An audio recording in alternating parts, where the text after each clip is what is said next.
Dikutip dari gridauto.com, polemik pembebasan lahan masih jadi kendala proyek pembangunan tol Padang Pekanbaru.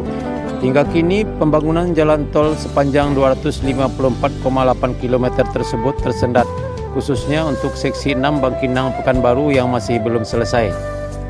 Ada sejumlah pemilik bidang tanah di Desa Sungai Pinang, Kecamatan Tambang Kampar Riau, yang hingga sekarang belum mendapatkan ganti rugi.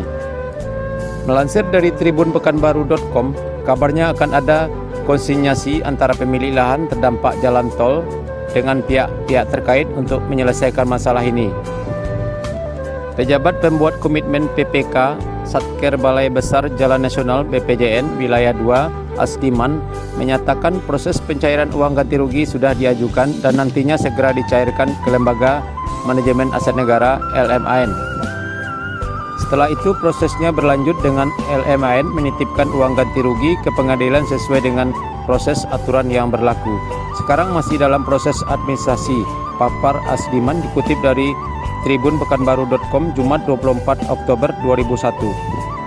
Masalah pembebasan lahan jalan tol Padang Pekanbaru seksi 6 ini terjadi lantaran nilai ganti rugi antar bidang tanah yang berdekatan nominalnya sangat jauh.